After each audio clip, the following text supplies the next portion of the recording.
The first time Ezekiel Dawson sat beside Julia Maddox, he did not say a single word, and somehow that silence changed everything. It was the 1st of January, 1882, in the small but fiercely proud cattle town of Harlan Creek, Texas, where the flat earth stretched in every direction like a promise that had never quite been kept. The town sat between two shallow rivers that flooded every spring and dried to a whisper every summer, and the people who lived there had the particular kind of stubbornness that comes from choosing to stay in a place that regularly tries to push you out. There were roughly 300 souls in Harlan Creek proper, with another 100 or so scattered across the surrounding ranches and farmsteads, and they gathered at the church hall on the 1st of every month without fail, because in a place so large and so lonely, gathering was how you remembered you were human. Julia Maddox was 24 years old that January, a widow of 14 months, and she had the look of someone who had recently survived something she had not expected to survive. Her husband, Thomas Maddox, had died of a fever that swept through the territory in the autumn of 1880, leaving her with a small homestead on the eastern edge of town, 40 acres of workable land, a vegetable garden that she tended with almost religious dedication, and a silence in her house that she had not yet learned to live inside without flinching. She had dark brown hair that she wore pinned at the back of her neck, gray eyes that people often described as serious before they knew her and thoughtful once they did, and hands that were already beginning to show the work she asked of them every single day. She was not the kind of beautiful that stopped conversations, but she was the kind that lingered afterward, the kind you kept thinking about on the ride home. The January gathering was always the largest of the year, because people came to it fresh from Christmas and still warm with the optimism that a new year carries before the world has had the chance to complicate it. The church hall smelled of pine resin and beeswax candles, and the particular dust of a building that was cold more often than it was warm. Someone had pushed the pews to the sides and set up long tables with food brought by nearly every family in town. The Reverend's wife had made her famous dried apple pie, and 3 different women had brought pots of beans, and the air was full of the smell of coffee and conversation, and the sound of children running between adult legs until someone with authority told them to stop. Julia arrived alone, as she had been arriving places alone for over a year, and she sat near the middle of the room on a bench against the wall where she could see most of the hall without being in the center of it. She had brought a dish of cornbread, and she had already set it on the table, and exchanged the required pleasantries with Mrs. Fletcher and old Mr. Hargrove, and now she was sitting quietly and watching the room fill up around her with the particular attentiveness of someone who has learned that being a spectator is sometimes easier than participating. That was when Ezekiel Dawson sat down beside her. He was not a Harlan Creek man by birth. He had arrived in town 6 months prior, in the summer of 1881, hired on as a hand at the Caldwell Ranch, which was one of the largest operations in the county, and sat about 3 miles northwest of town proper. He was 27 years old, tall in the way that comes from years on horseback rather than the stretched-out tallness of adolescence, with dark hair that needed cutting and eyes the color of creek water after a rain, somewhere between green and brown, and entirely their own thing. He had a jaw that carried a few days of dark stubble as a matter of habit, and he moved through spaces the way experienced riders move through crowds, with a careful economy of motion that never seemed rushed but always covered ground. He sat down beside Julia on the bench without ceremony, without asking, without any particular performance of the act. He simply sat down as though the space had been meant for him and the bench were anywhere in the world, and he had simply chosen the nearest available place to rest. He set his hat on his knee, nodded once in her direction without quite meeting her eyes, and then looked out at the room with the same steady, unhurried attention she had been giving it herself. Julia looked at him sideways. He did not look back.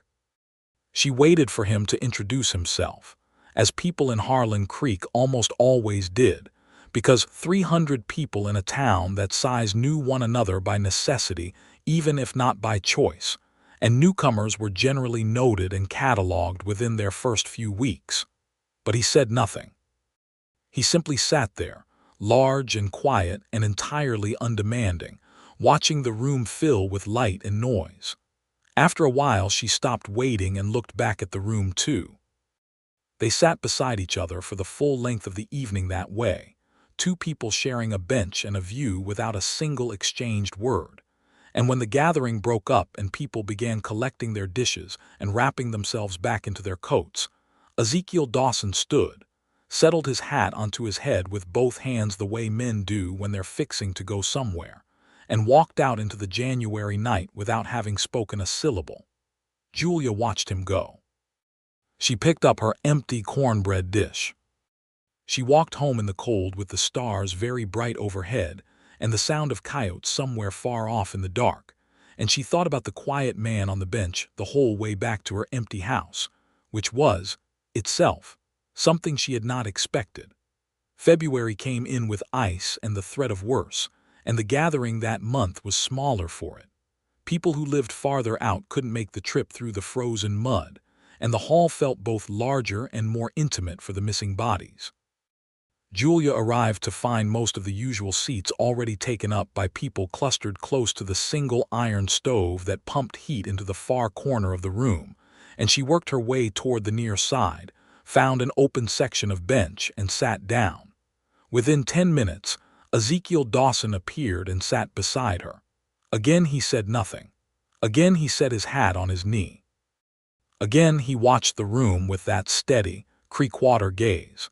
And again Julia spent approximately 3 minutes waiting for him to introduce himself before deciding he simply wasn't going to, and then looking back at the room herself. There was, she noticed, something different about sitting next to someone who expected nothing from you. Every other person in that hall, every woman who came to check on her, every man who tipped his hat with a look of careful sympathy, every well-meaning neighbor who asked if she was managing the homestead all right, all of them wanted something from her, wanted her to reassure them that she was fine, that the grief had run its course, that the widow Maddox was doing well, thank you for asking. The man beside her wanted absolutely nothing.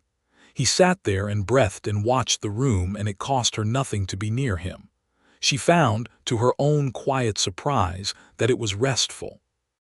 She went home through the February ice and thought about that. March arrived, and with it the first real warmth, just barely enough to coax the mud up out of the frozen ground so that everything smelled of earth and possibility, and the distant memory of rain. The March gathering was lively, because March in cattle country means the beginning of everything, the calving and the planting and the long days of brutal work that people nonetheless look forward to because they are preferable to the long days of brutal cold. People came to the gathering in better spirits than they had in months, and the hall was loud and warm and smelled of the first wildflowers that someone had cut and put in a mason jar on the food table. Julia arrived and found her usual spot on the bench. She was beginning, without quite admitting it to herself, to think of it as her spot. She had brought sugar cookies this time, cut into rough circles because she didn't own a cookie cutter and had used the mouth of a glass instead, and she set them on the table and took her place and waited. She did not have to wait long. Ezekiel sat beside her, hat on knee, gaze on room, silence intact. But this time, about an hour into the evening, something happened. Old Mr. Perkins, who was 60-something and had been farming the same plot of ground since before the war, lost his balance getting up from a chair across the room and went down hard enough that everyone heard it. And before anyone else had properly gotten to their feet, Ezekiel was across the room and had the old man by the arm, steady and careful, helping him back into the chair with the particular gentleness that very strong people sometimes have. The kind that comes from knowing exactly how much force they're capable of applying and choosing to apply almost none of it. He stayed with Mr. Perkins, for a few minutes to be sure he was all right, spoke to the doctor, Dr. Emery, who was a small and fussy man but a genuinely good physician, and then came back and sat down beside Julia again as though he had simply stepped out for a moment and returned. Julia looked at him. He looked at the room. She looked at the room too. "That was kind," she said. She hadn't planned to say it. The words came out on their own. He turned his head and looked at her, just briefly, with those creekwater eyes, and then he nodded once, very slightly, as though he was acknowledging something that needed no particular emphasis. Then they both looked at the room again. It was the first time they had spoken. Or rather, the first time she had spoken and he had responded. It had lasted approximately 4 seconds. Julia carried it home with her the same way you carry something fragile, very carefully, not quite sure why it matters as much as it does. April brought thunderstorms that rattled the windows of the church hall and made the children press closer to their mothers, and made the men stand a little straighter to compensate. The gathering was noisy with the storm outside and noisy with the life inside, because April also brought the news that Bill Caldwell, who owned the ranch where Ezekiel worked, had sold 40 head of cattle at a price that made everyone in the cattle business very happy indeed. And men were celebrating in the way that Texas men in 1882 celebrated, which involved a good deal of backslapping and considerably louder talking than was strictly necessary.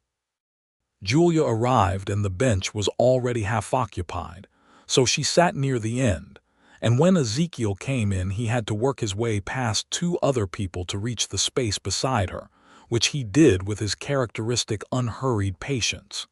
He sat. Hat, knee, gaze. One of the celebrating ranch hands, a young man named Cody who was celebrating perhaps more enthusiastically than the occasion strictly warranted with the help of a flask he thought nobody had noticed, stumbled into the food table and sent 3 dishes sliding toward the edge. Julia was on her feet before she had consciously decided to stand, catching one dish with both hands, and Ezekiel was there beside her a half-second later, steadying the table itself with one hand and catching a second dish with the other while a woman named Mrs. Alcott snatched the third. For a moment they were standing very close together, both of them holding dishes, and Julia looked up and found his face closer to hers than it had yet been, close enough that she could see the particular way his eyes were neither green nor brown, but held a quality of both that made them difficult to look away from. "Nice catch," she said, because she was a practical woman and it had been a nice catch. The corner of his mouth moved. It might have been the beginning of a smile, or it might have been something else entirely, but it was something. He set the dish back on the table. She set hers back. They both sat down again and didn't speak for the rest of the evening, but the air between them had shifted, just slightly, the way air shifts before a change in weather. May was the month that Harlan Creek came the most fully alive. The wildflowers were thick on the roadsides and the cattle were fat on spring grass, and the days were long enough that people could work from before dawn until after dusk and still feel as though they had time left over. The gathering in May was also the one most likely to include music, because the Acafer brothers, James and Samuel, who were 2 of the finest fiddle players in that part of Texas, were usually in town and willing to play, and when they played people danced. Julia had not danced since before Thomas died. She stood near the wall with her arms crossed loosely at her waist and watched the dancers and felt the music move through her the way music always does, through the chest first and then outward, and tried not to think too hard about the last time she had danced and with whom. Ezekiel sat beside her on the bench, but for the first time he seemed to be watching her as much as he was watching the room. She felt it the way you feel a fire on the side of your face when the rest of you is cold, a warmth coming from a specific direction that you are very aware of even when you are looking somewhere else. "You aren't dancing," she said, without looking at him. A pause. Then his voice, lower than she had expected it, unhurried the way the rest of him was unhurried. "No. Do you dance?" Another pause. "I can."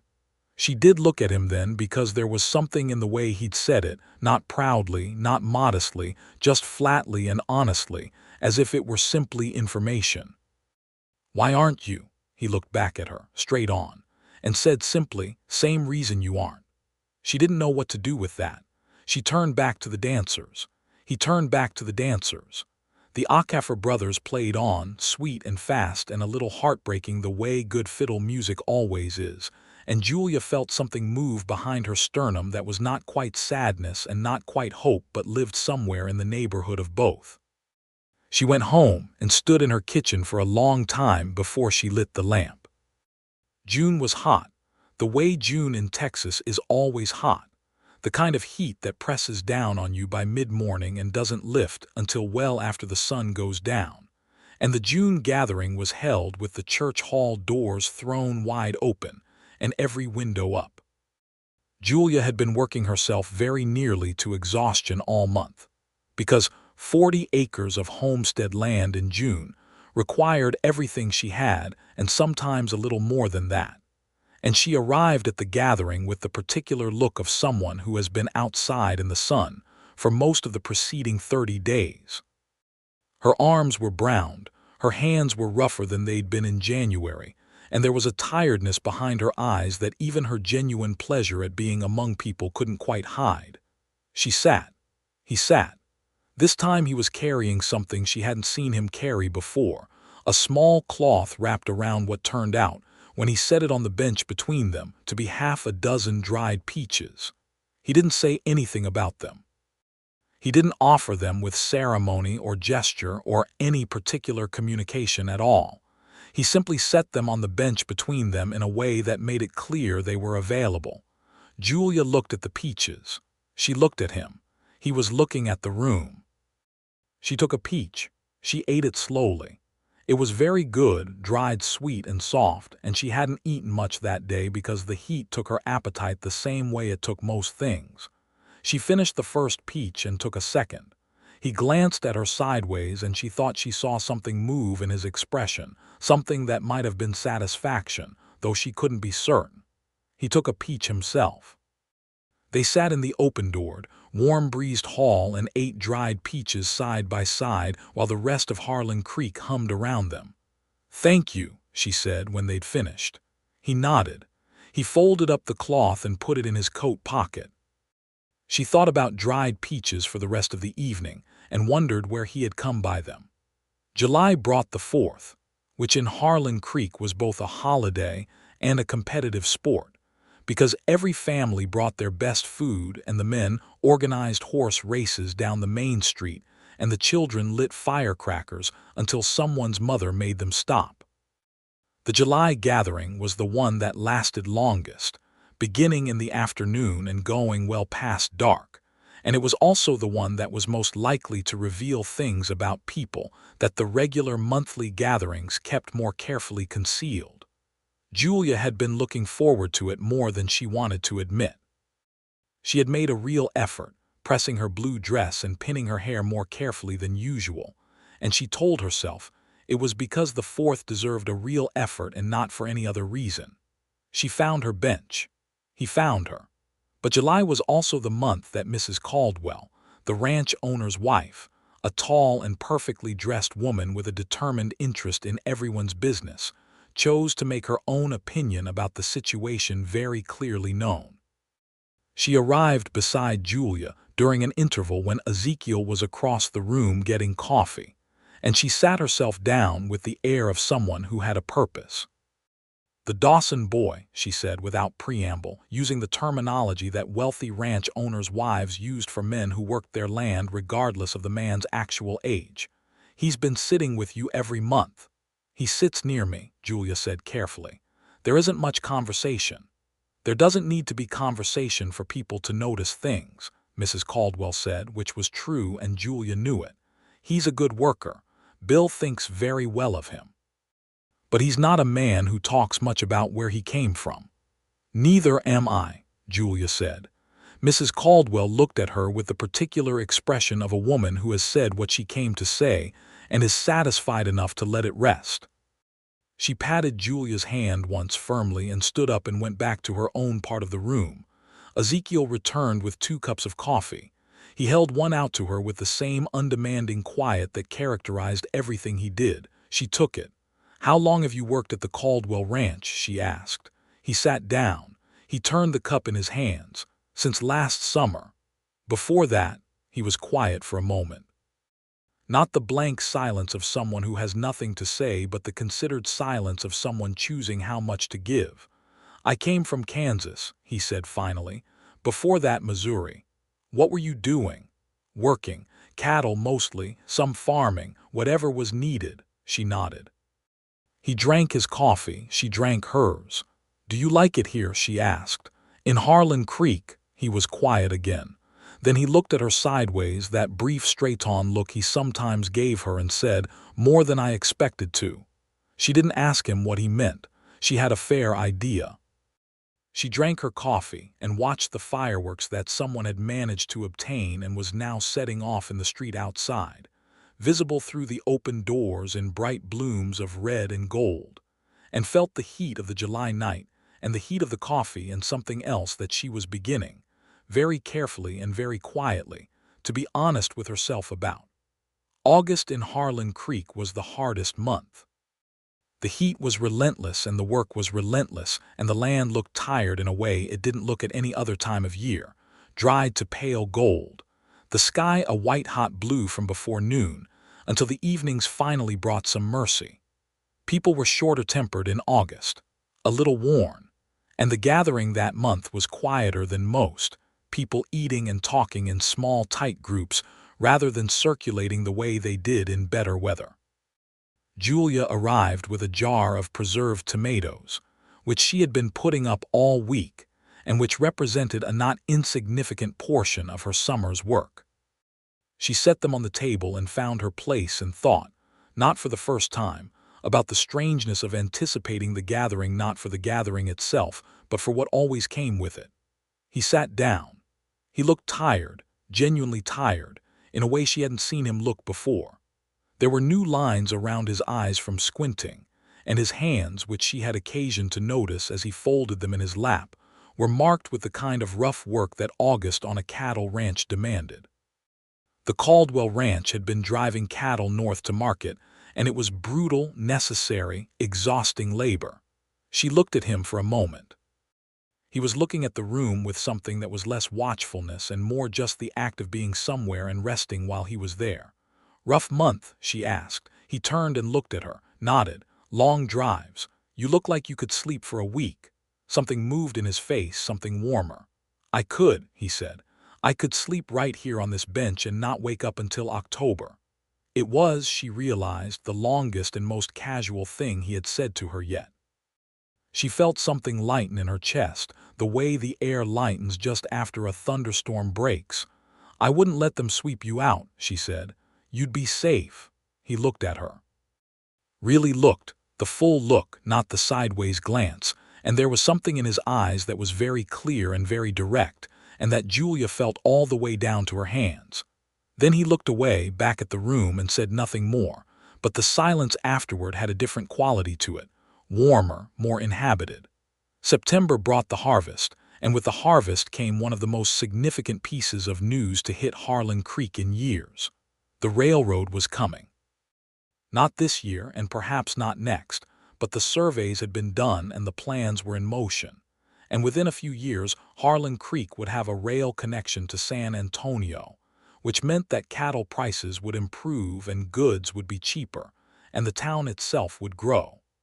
It was the kind of news that changed the arithmetic of staying versus leaving for a great many people, and the September gathering was buzzing with it. Julia sat with the news turning in her mind and thought about what it meant for her specifically. Her 40 acres were good land, well watered, and land near a rail line was worth something very different from land in an isolated cattle town. Thomas had chosen the plot well, even if he hadn't lived to see it pay off, and she thought about that with the particular bittersweet quality that thoughts about Thomas still sometimes had, not the searing grief of the first year, but something lower and more permanent, like a scar that didn't hurt anymore but that you were always aware of. Ezekiel sat down and she turned to him without thinking, which itself told her something. "Have you heard about the railroad?" He nodded. He had clearly heard. He'd been at the ranch, and the ranch men had been talking about nothing else. "Does that change things for you?" She asked and then wondered why she'd asked it, wondered what answer she was hoping for. He looked at the room. He was quiet for long enough that she thought he might not answer. Then he said, "I haven't made plans to go anywhere." She nodded. She looked at the room too. She was smiling very slightly and she hoped it didn't show because she wasn't entirely sure what it meant and she wasn't ready to be asked about it. Later that evening, a man named Douglas Pike, who had too much land and not enough manners, and had been making interested noises in Julia's direction for the better part of the summer, came and sat on the other side of her on the bench and began talking at her with the particular energy of a man who has convinced himself he is being charming. He was not a bad man. He was simply a man who was accustomed to getting what he decided he wanted, and who had recently decided he wanted the widow Maddox's company and possibly her 40 acres along with it.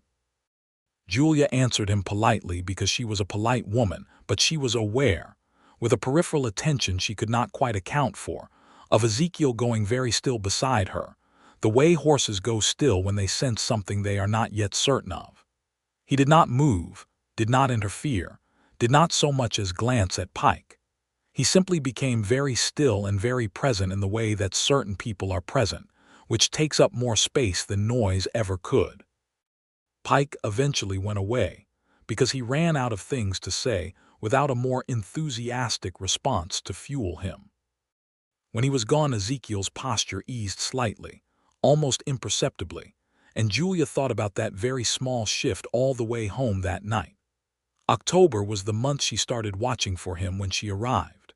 She arrived at the October gathering and looked, not at the room generally but specifically for him, for the tall figure and the dark hat and the unhurried way of moving, and when she spotted him across the hall her heart did something that she recognized and that she was not at all prepared for. It was something quick and warm and entirely involuntary, the kind of thing the body does before the mind can have any say about it. She sat down in her usual spot. He came and sat beside her. She was more aware of him than she had ever been, aware of the space between them, the few inches of bench, aware of the way he smelled of leather and clean cotton, and whatever soap the ranch bunkhouse provided, something plain and direct. She was aware of his hands again, the capable, work-marked hands that he rested quietly on his knees, and she was aware of his breathing, which was slow and even, the breathing of a man who moved through the world at his own pace and would not be hurried by it. The October gathering included a game of horseshoes out back behind the hall because someone had brought the iron shoes and pegs, and the night was warm enough to stand it, and half the men had migrated outside. Mrs. Fletcher's daughter Clara, who was 19 and recently courted and therefore interested in every possible model of romantic behavior she could observe, came and sat beside Julia and looked at Ezekiel with bright, curious eyes. "He always sits with you," Clara said, in the tone of someone who considers this the most interesting fact of the evening. "He sits near me," Julia said, which was what she always said. "He doesn't sit near anyone else," Clara said, which was not something Julia had explicitly verified but which she suspected was true. "Who is he?" "He works at the Caldwell Ranch. His name is Ezekiel Dawson." "He's very handsome," Clara said, in the frank way of 19-year-olds who haven't yet learned to be circumspect about these assessments. Julia did not look at him.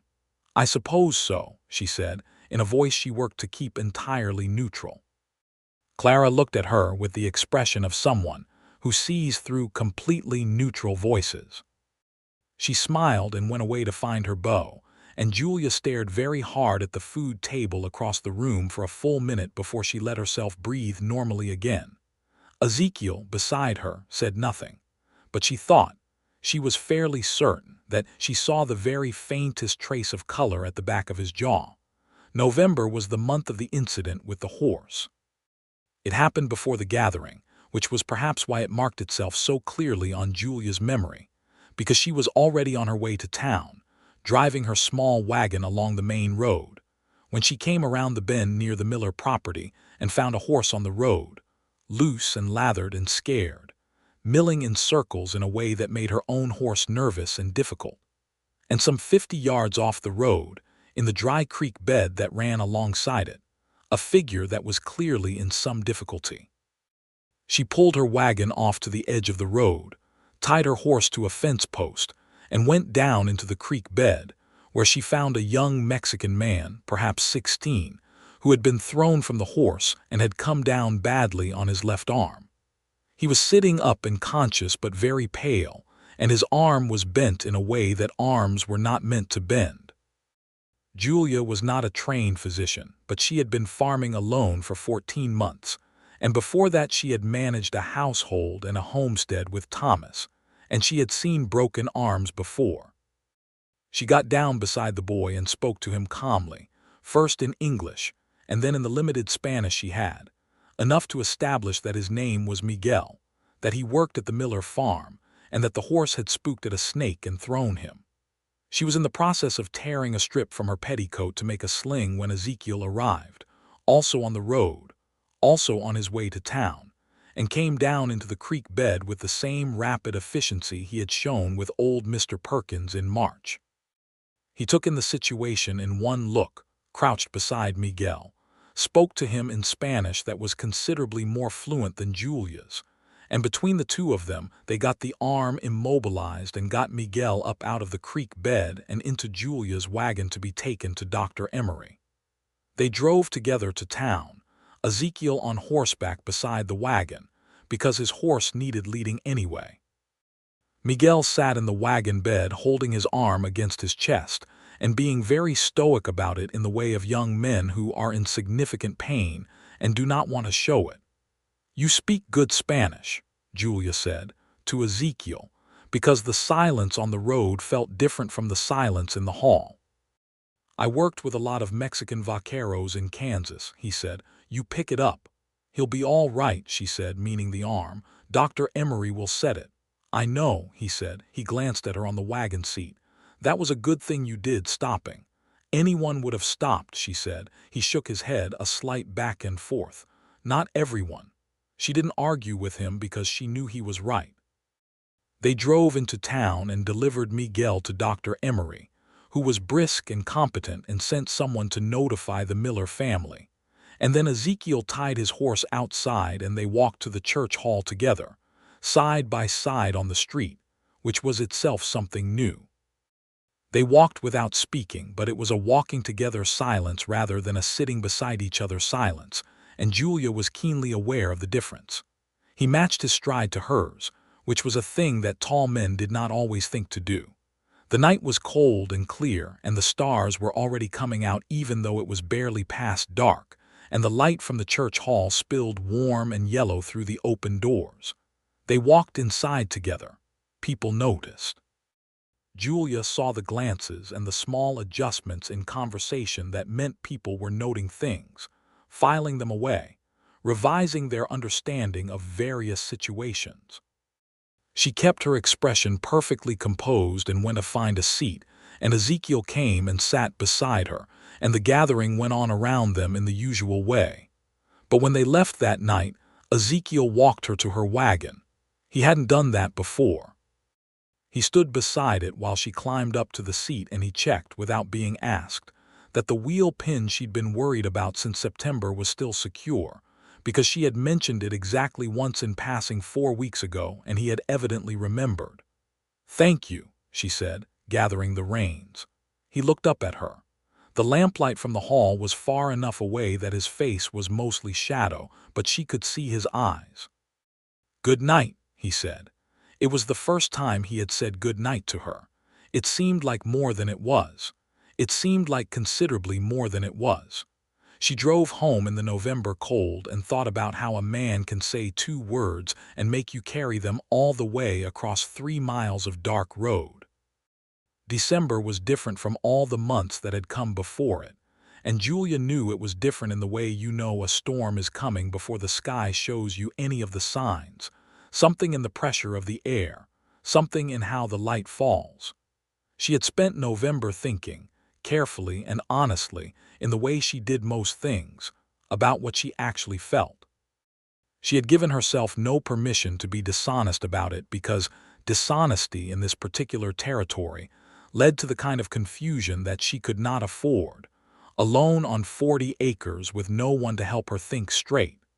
What she felt was clear enough when she held it up and looked at it plainly. She thought about Ezekiel Dawson considerably more than she thought about most things. She had replayed, individually, every conversation they had ever had, which was not a very long task because the conversations had been brief, but which she had done many times. She had found herself looking for him on the street when she was in town. She had found herself moving through her days with the monthly gathering as a landmark, the thing she was always incrementally approaching or just recently passed.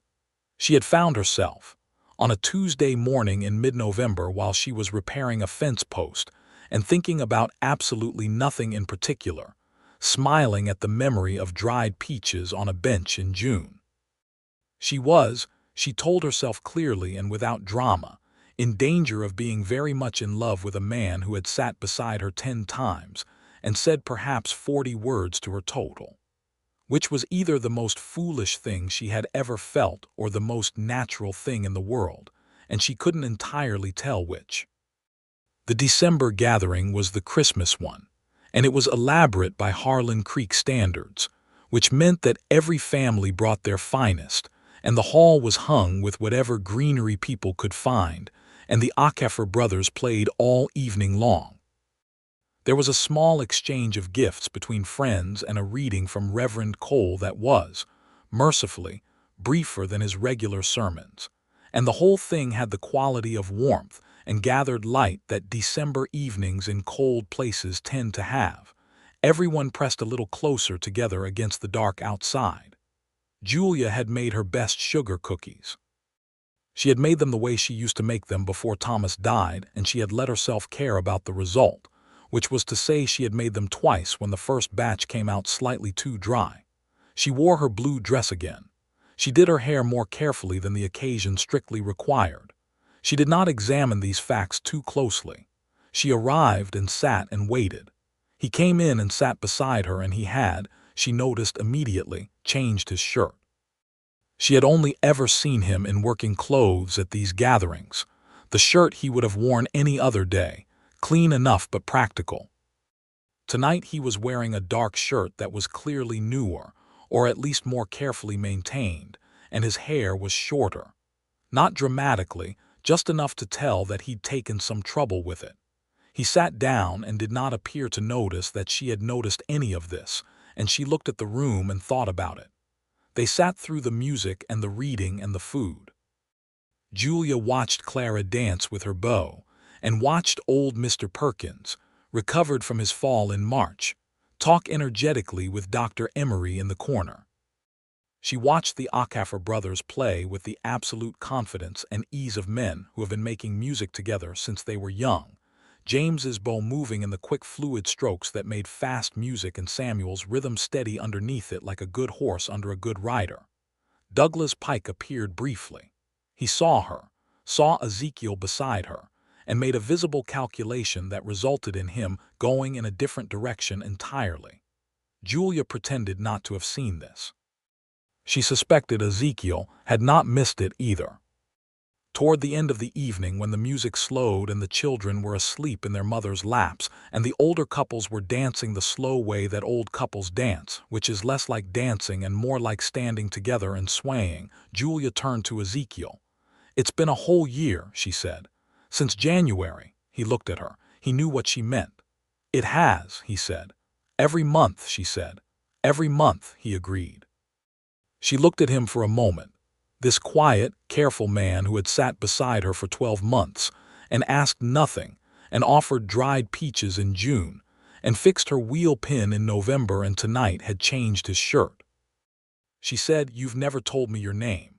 He went very still, not the stillness of discomfort, but the stillness of someone who has been waiting for something and is now experiencing the arrival of it. "You know my name," he said, and there was something in his voice she hadn't heard before, Everyone in this town knows everyone's name. I know what people call you, she said. I want to hear you say it. A pause. The music played slow and sweet behind them. The candles on the tables were burning low. Most of the room was not paying attention to two people on a bench in the corner, but Julia was paying attention to nothing else in the world. Ezekiel, he said. Ezekiel Dawson. She looked at him. He looked at her. And then he said very quietly, as though he had been holding it for a very long time and was finally setting it down, Julia. Her name. Her name in his voice, for the first time in 12 months of sitting beside her, 12 months of quiet and dried peaches and well-remembered wheel pins and a changed shirt on Christmas night, 12 months of being the one person who sat beside her and wanted nothing from her except for her to be exactly as she was. The sound of it undid something in her chest that she had not realized was still tied so tightly shut. She could not speak for a moment. She looked at her hands in her lap, and then she looked up at him, and he was watching her with those creekwater eyes, steady and direct, and full of something that she recognized because she had been carrying its mirror image for months. I think, she said carefully, that you should probably say it again sometime. The corner of his mouth moved. This time it was not almost a smile. It was a real one, the first she had seen in 12 months, and it rearranged his whole face, transformed it from the careful, watchful thing it usually was into something open and warm and entirely good. I think I could do that, he said. The Acafer brothers were still playing. The candles were still burning. The room was still full of Christmas and Harlan Creek, and outside the Texas night was cold and full of stars. And inside this particular corner of the church hall, something had just begun that Julia felt, with the same certainty she felt the seasons and the weather and the growth of things in good soil, was going to last.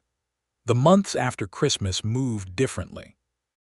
January of 1883 came in with the kind of cold that makes you grateful for anything warm, and Julia was grateful for considerably more things than she had been the January before.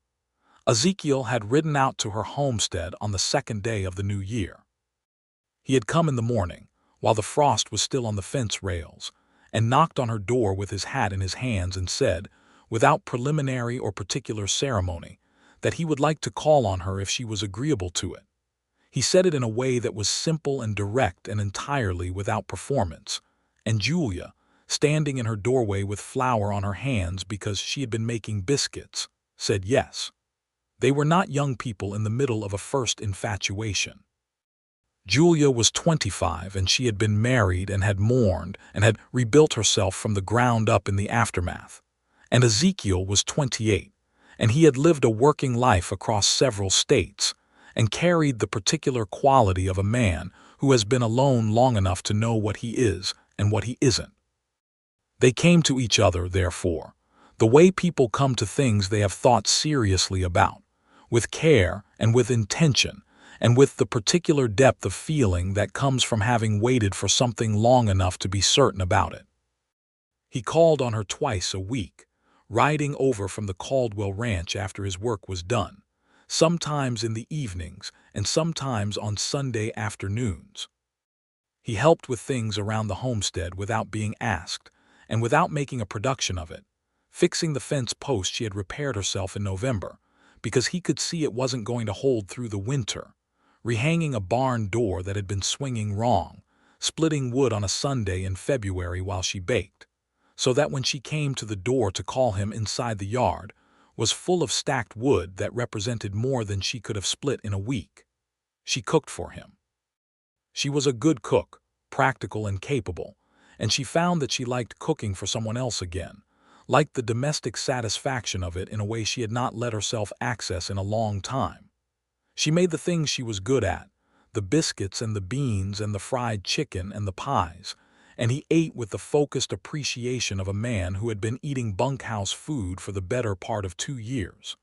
They talked. This, more than anything, was what surprised her, because she had spent 12 months thinking of him as a quiet man, and he was, but he was quiet the way deep water is quiet, not because there is nothing there, but because the depth of it doesn't require noise. When they were alone, he talked. Not continuously, not garrulously, but steadily and honestly, the way people talk when they have something genuine to say and someone worth saying it to. He told her about growing up in Missouri, in a small town near the Missouri River, the youngest of 4 brothers, his father a farmer and his mother a woman of strong opinions and considerable patience. He told her about coming west at 21, following his older brother Caleb as far as Kansas before Caleb turned back and Ezekiel kept going, and about the years of cattle work and drift that had eventually brought him to Texas. He told her about the things he had seen, the good and the bad of the Western territories in the late 1870s and early 1880s, the droughts and the boom towns and the particular quality of sky that you only got in flat country, the way it went on forever, and how at first that felt like emptiness and then gradually felt like freedom. He told her other things too, harder ones. He told her about the year in Kansas when a cattle operation he'd worked for had gone badly, the owner losing everything to a combination of blizzard and bad debt, and about the months that followed where work was hard to find, and the line between difficulty and genuine desperation had been closer than he'd liked. He told her about the injustices he had seen along the way, the treatment of the Mexican vaqueros who were among the finest horsemen and cattlemen in the territory, and who were paid less and respected less than their skills warranted, the treatment of the native peoples whose land the cattle ranches stood on, the particular moral complexity of making your living in a country that was still in the process of taking things from people who had not agreed to give them. He did not make speeches about these things. He simply named them clearly, in the same tone he named everything, and Julia appreciated the honesty of it. She told him things in return. She told him about growing up in Tennessee, the daughter of a schoolteacher father and a practical mother who had raised 3 children, and maintained an enormous kitchen garden, and could quote Shakespeare from memory without it seeming like a performance. She told him about meeting Thomas Maddox when she was 19, marrying him at 20, following him to Texas at 21 because he had the dream of land and she had the will to help make it real. She told him about the years of building the homestead, of which she was genuinely proud, because she had done real work on that land and it showed. She told him about Thomas's illness, about the autumn of 1880, about the 2 weeks of fever and the morning it had ended, and about the months afterward in which she had discovered, sometimes to her own surprise, that she was more capable and more resilient than she had known. She did not tell him all of it at once. It came out in pieces, over those January and February evenings, between biscuits and wood chopping and long conversations on the porch when the cold was not too fierce, and he received all of it with the same steady attention he gave everything, not trying to fix it or diminish it or rush past the hard parts to the easier ones. February was also the month that Ezekiel had a serious conversation with Bill Caldwell.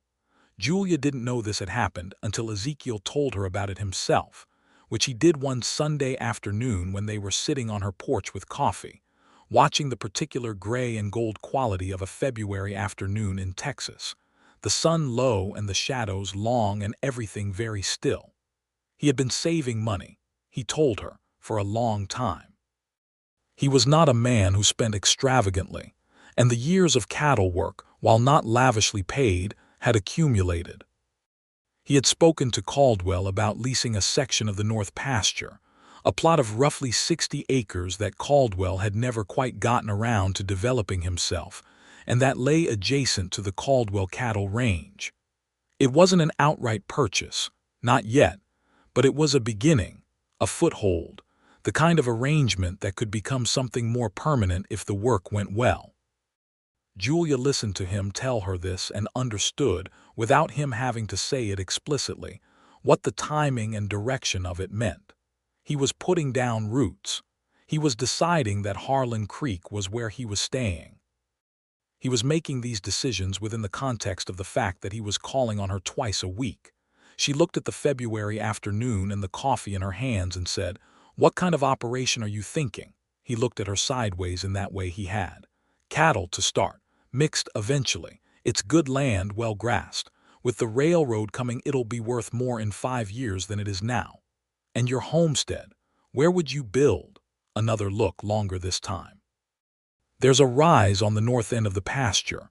Good drainage, good sight line, sheltered from the north wind by a stand of cedar. It's a good spot for a house. She nodded slowly, looking at her coffee. It sounds like a good spot, she said. He was quiet for a moment. Then he said, I'm not in a hurry to rush anything that isn't ready to be rushed. She looked at him. He was looking at her steadily. I know, she said, I know you aren't.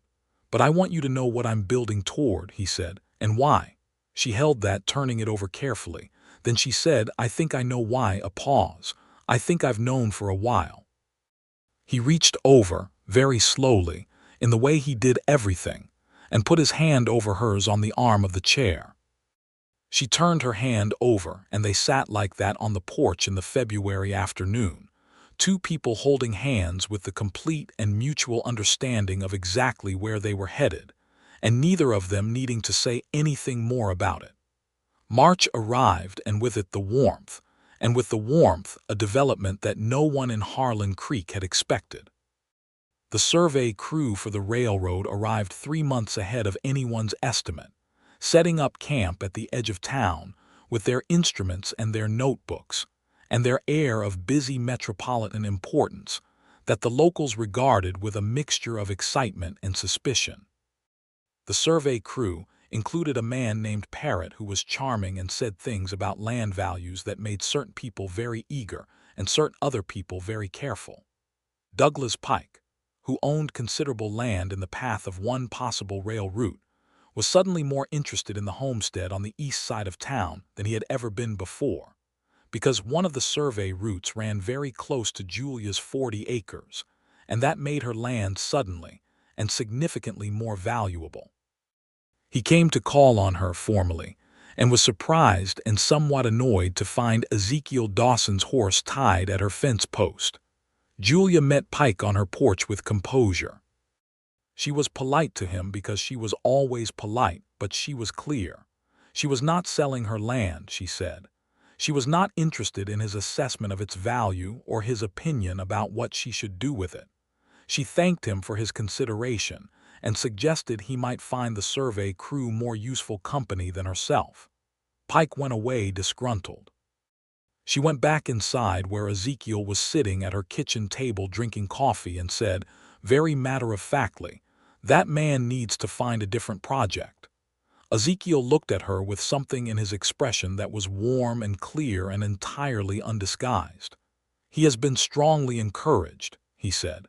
She raised an eyebrow. By whom? By circumstances, he said, which told her exactly nothing and which she suspected meant he had had some kind of direct conversation with Pike at some point that she wasn't being given the details of. She decided not to press the point because whatever had been said had clearly been effective, and she did not need to know the particulars. The March gathering, the first anniversary of the gathering where she had first spoken to him, was the one where Harlan Creek began to understand the situation between Julia Maddox and Ezekiel Dawson in full.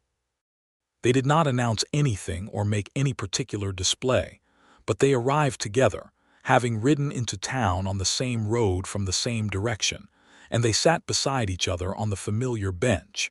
And what was different was that now it was entirely legible. There was nothing ambiguous about it.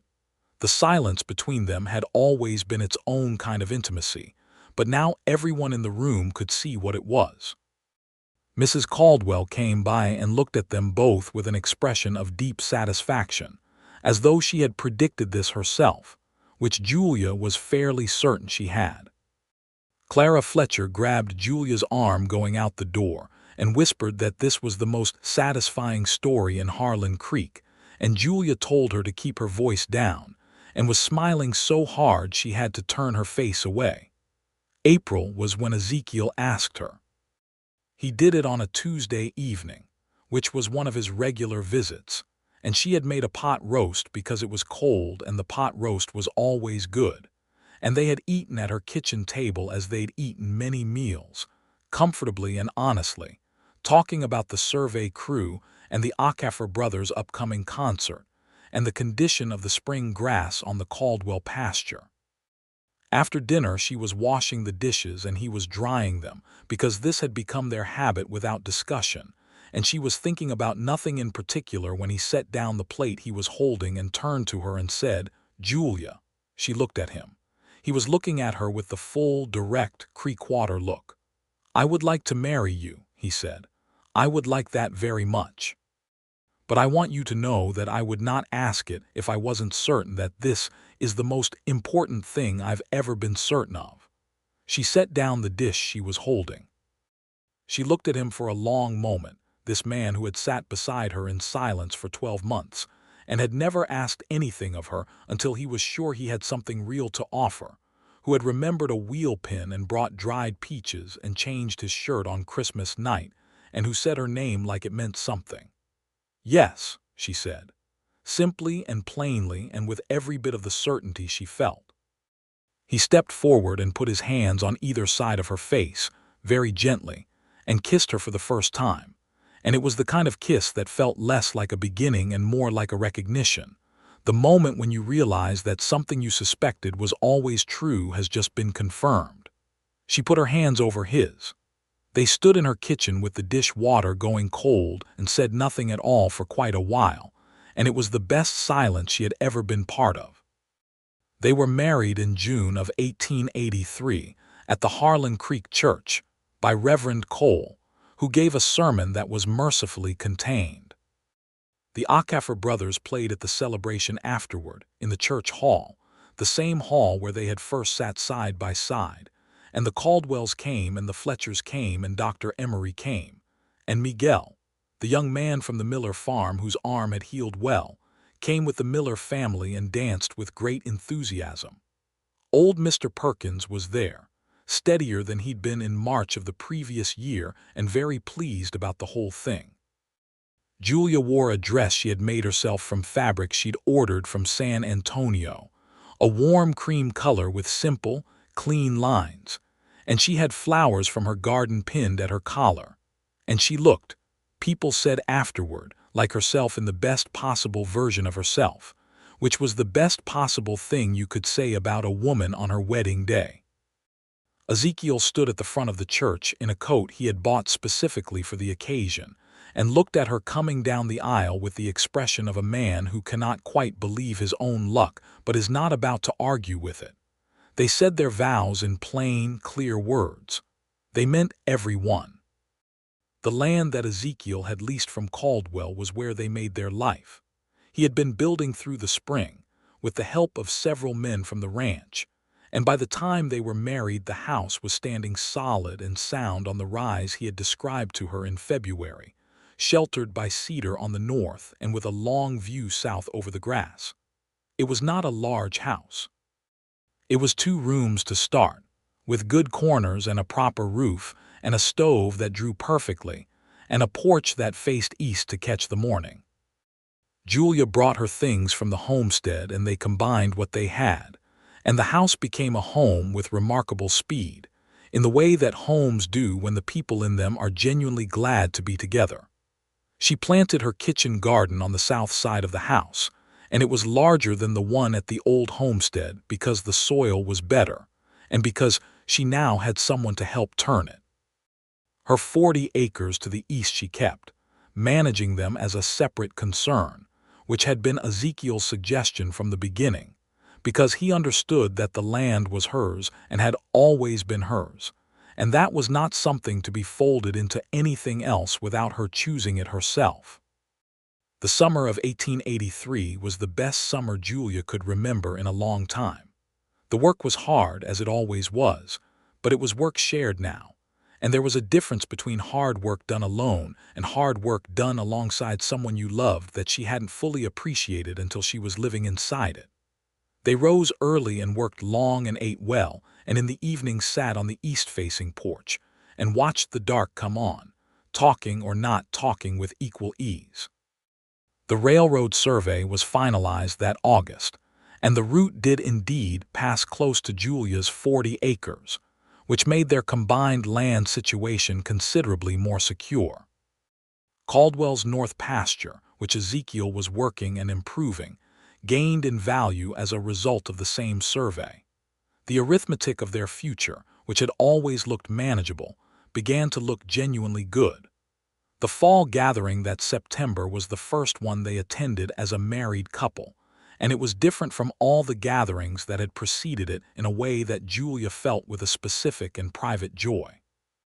They sat on the same bench, the one they had always sat on, side by side, but now when he sat beside her, he put his hand over hers on her knee and left it there, and she looked at the room with a fullness behind her sternum that was the opposite of the echoing quiet she had felt sitting there 14 months ago. Clara Fletcher, dancing across the room with her husband because she had gotten married herself in August, caught Julia's eye and gave her a look of such complete and wholehearted happiness on her behalf that Julia had to look away to keep herself composed. In the spring of 1884, Julia told Ezekiel that she was expecting a child. She told him on a Sunday morning when he had come in from the early chores and she had coffee on the stove, and she was standing in the kitchen looking at the blue mountains of morning sky through the window, working up to it. He came in and took off his hat and hung it on the peg by the door, the same peg it hung on every morning, and poured his own coffee and turned and found her watching him with an expression that must have told him something, because he stopped. She told him. He set his coffee down on the table. He crossed the kitchen in 3 steps and put his arms around her in the careful, steady way he did everything, and held her for a long moment without speaking. She felt his breath against her hair. Then he leaned back enough to look at her face and he said, "Are you well? Are you feeling all right?" "I'm perfectly fine," she said. "A little tired in the mornings, but fine." He looked at her with those creekwater eyes, and there was something in them that she had no adequate word for, something deep and unguarded and entirely real. "Good," he said. And then, very quietly, with the particular weight he gave to words he meant completely, "I love you." She pressed her forehead to his chest. "I love you," she said into his shirt. "I have for a very long time." He laughed at that, a low, warm sound, and she felt it through his chest more than she heard it. "I know," he said. "I have too." She raised her head. "You were remarkably patient about it." "I had to be sure," he said. "I had to be sure it was real and not just what I wanted it to be. Those are different things." She looked at him for a moment. "And when were you sure?" He thought about it honestly in the way he thought about everything. "March," he said, "of last year. When you said that was kind about Mr. Perkins, I was sure then." She stared at him. "March, that was month 3. You sat beside me for 9 more months without saying anything." "I had to be sure you were sure," he said, with absolute equanimity. And she put her face against his chest again to hide that she was laughing. And he held her, and the morning light came through the window and fell across the kitchen floor in long gold squares. Their son, William Thomas Dawson, was born in December of 1884, in the house on the rise, with Dr. Emery in attendance and Mrs. Fletcher helping, and Ezekiel in the next room pacing with the focused intensity of a man who is very much not accustomed to being unable to fix something. When Dr. Emery came out and told him he had a son and Julia was well, the expression on his face was one that Mrs. Fletcher described to her daughter Clara for years afterward as the best thing she had seen in a decade. He came in and sat beside Julia on the bed, and looked at the infant with the particular look of a man encountering something that has permanently rearranged his understanding of what matters. And Julia watched him look at their son, and felt so full of love for both of them that she could not have named a single thing she wanted that she did not have. They named him William for Ezekiel's older brother who had stayed in Missouri, and Thomas for Julia's first husband, because Julia had suggested it, and Ezekiel had listened and understood, and said it was exactly right. The naming felt complete and honest, the way good decisions feel when they have been thought through properly. Will, as he was called from the start, was a loud and vigorous child with his father's coloring and his mother's gray eyes, and an opinion about everything from the beginning. He grew up on a working ranch with parents who loved each other plainly, and who did not hide that love, which gave him a particular kind of security that expressed itself in the confidence with which he moved through the world even as a small boy. The railroad came to Harlan Creek in 1886, and it was every bit the transformation people had predicted. The town grew, new businesses opened, and the cattle operations in the area became considerably more profitable because the cost of moving stock to market dropped substantially. The Dawson operation, which by 1886 included the leased north pasture and Julia's 40 acres to the east, and a small additional plot that Ezekiel had purchased outright in 1885, was well positioned for all of it.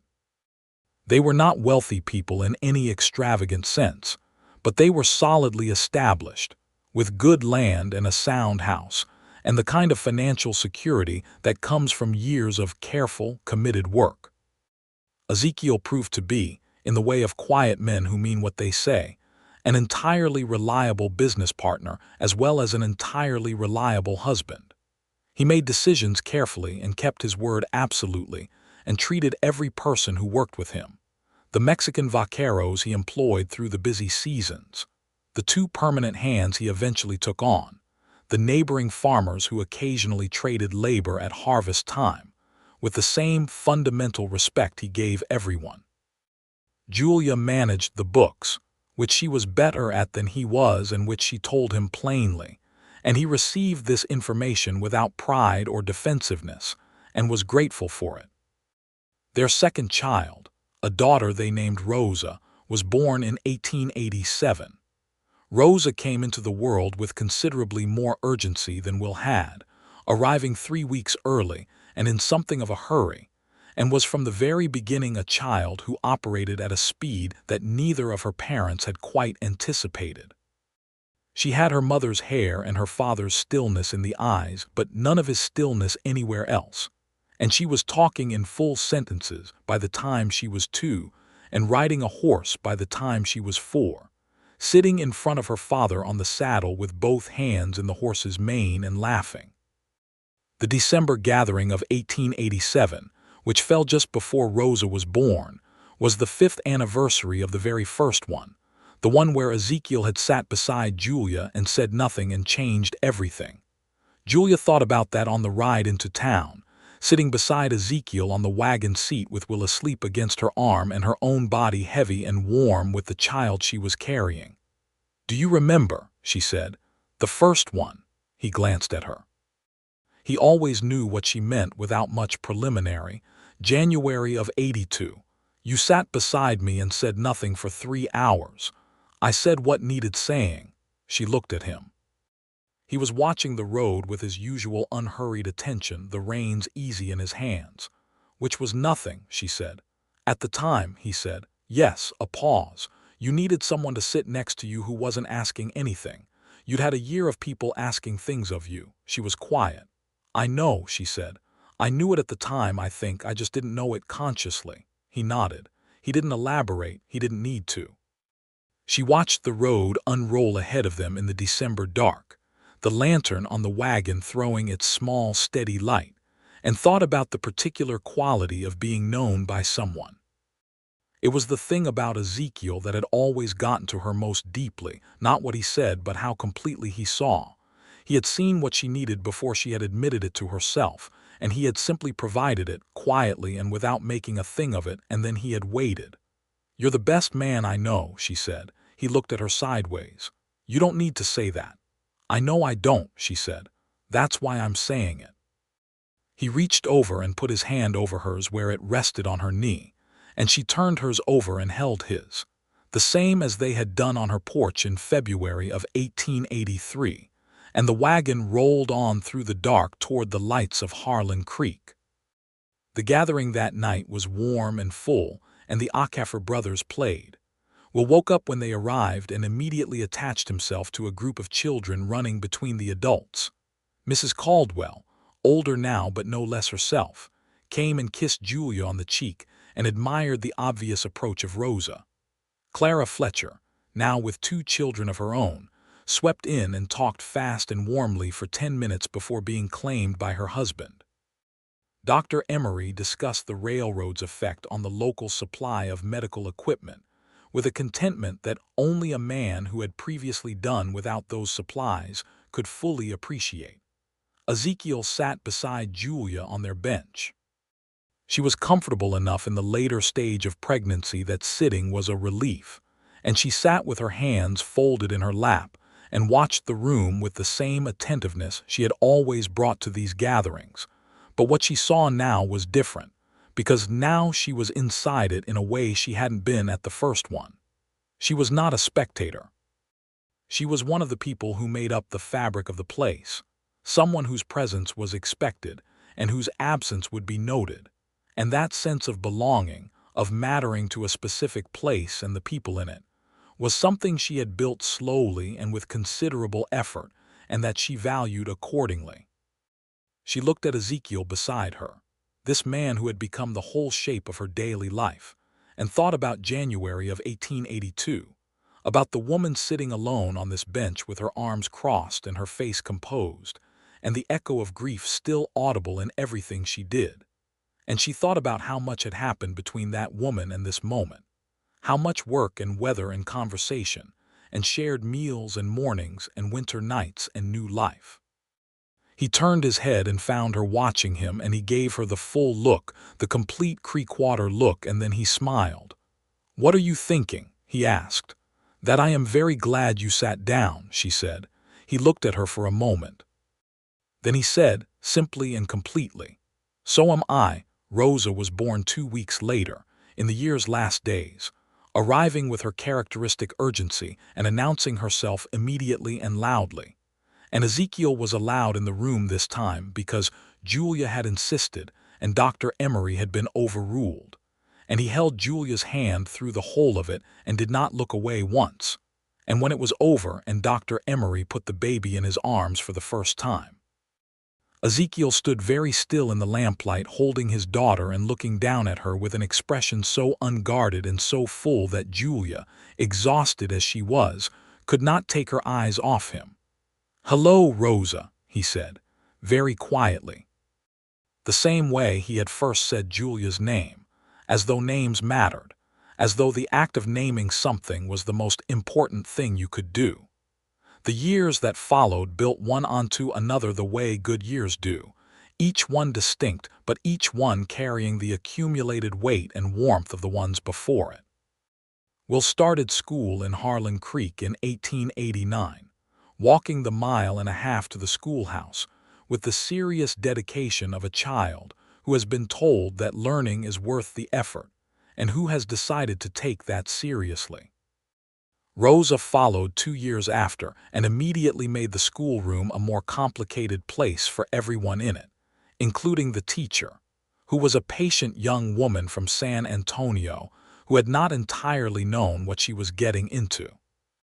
By 1890, the Dawson Ranch, which was what people in the county called it now, covered 120 acres of productive land between the original East Homestead and the North Pasture, and the small additional plot, and was running cattle efficiently enough to be doing well even in the years when prices were difficult. Ezekiel had built a second barn by then, and the original 2-room house had been expanded twice, first with the additional bedroom when Rosa came, and then with a proper parlor and a second porch that faced west for the evenings. The town of Harlan Creek had grown with the railroad. There were 2 new stores and a proper hotel and a lawyer's office and a newspaper that came out twice a week and considered itself very serious. Some of the wildness of the early years had softened as more families settled and more institutions took root, which was the natural trajectory of Western towns as the frontier settled into itself, and which was both a loss of something and a gain of something else, as most changes are. Julia and Ezekiel attended every monthly gathering, without exception, for all the years that followed. It was the habit of their marriage, the thing they had done before they were married and that they kept on doing after, sitting together on their bench, watching the room, talking or not talking, eating food that the whole town had brought and listening to the Acafer brothers play when they were in town, and watching their children run between the legs of adults exactly as they had once watched other people's children do. On the 10th anniversary of the very first gathering, January of 1892, they arrived together in a wagon that was considerably better than the one Julia had driven alone in January of 1882, and Will, who was 7, and Rosa, who was 4 and entirely aware of her own opinions, came with them. The hall was full and warm and smelled of the same pine resin and beeswax that it had always smelled of, and the same tables were out with the same kind of food, because some things in a town repeat themselves across decades in ways that feel less like repetition and more like continuity. Julia found their bench. Ezekiel sat beside her. Will immediately went to find the other children, and Rosa attached herself to Mrs. Fletcher with the complete confidence of a child who knows she will be welcomed, which she was. Julia looked at the room. Ezekiel looked at the room. After a while, in the comfortable quiet that was entirely their own, he reached over and took her hand. She leaned against him, just slightly, her shoulder against his arm, and he put his arm around her, and they sat there on their bench in the church hall of Harlan Creek, Texas, watching the January gathering of 1892 move around them with all its noise and warmth and life. And Julia thought about the full length of 10 years with the particular clarity that anniversaries sometimes give you. She thought about the woman in January of 1882, alone and grieving and still, watching the room from the outside. She thought about dried peaches in June and the February porch and the Christmas shirt, and the night he had said her name, and she had felt something unknot in her chest that had been bound too long. She thought about their house on the rise with the cedar windbreak and the east-facing porch and the kitchen where she had stood and listened, and said yes with her whole heart. She thought about Will's serious eyes and Rosa's laughing ones, and the way Ezekiel's face looked in the morning when he came in from the early chores, and the sound of his voice saying her name, which had never gotten ordinary, which she suspected never would. She turned her head and looked at him, this man, her husband, her partner in land and life and the particular beautiful labor of building something that would last. He turned and looked at her in the same moment. 10 years, she said. 10 years, he agreed. And you still sit beside me every time. He looked at her with those creekwater eyes, warm and direct and entirely hers. I always will, he said. She put her hand over his where it rested on her knee and held it. I know, she said. I know you will. Outside the church hall, the Texas night was cold and full of stars, the same stars that had been overhead every January night she had walked home from a gathering, the same flat expanse of sky that went on forever and that had come to feel, through the accumulation of years and belonging and love, less like emptiness and more like freedom. Inside, the hall was warm and bright and full of the people who made up the world she lived in. And on the bench beside her was the man who had chosen to sit beside her without asking anything, who had waited with that deep and steady patience until she was ready, who had said her name like it was the most important word in his vocabulary. Rosa came barreling back from Mrs. Fletcher and climbed directly into Ezekiel's lap without ceremony, as she had been doing since she could walk, and he settled her against him with the easy, reflexive love of a man entirely at home, with the children in his arms. Will came back somewhat more composedly and sat beside his mother, and she put her arm around him, and for a while they all four sat on the bench together, watching Harlan Creek celebrate January of 1892, and the gathering went on around them warm and full and complete. The Acafer brothers played. The candles burned. The food was eaten and the coffee was drunk and the children ran and the old men talked and the young couples danced. And eventually the night grew late and people began putting on their coats and collecting their dishes and their children. And Harlan Creek made its way home through the cold in all directions, the way it did every month, the way it had for as long as anyone could remember. Ezekiel helped Julia with her coat and lifted a sleeping Rosa onto his shoulder and took Will's hand and walked out into the January night. And Julia walked beside him with her hand in the crook of his arm, and the stars overhead so bright and close that they seemed almost reachable. And she thought that this was what she had not known she was waiting for, all that time, this exact thing, the fullness of it. The simple, unassailable rightness of walking out of a warm place into a cold night beside someone who had chosen her, who kept choosing her, every single day. She leaned her head very briefly against his shoulder as they walked to the wagon, and he turned and pressed his lips to her hair, brief and warm and wordless, the way he expressed the things that words couldn't quite reach.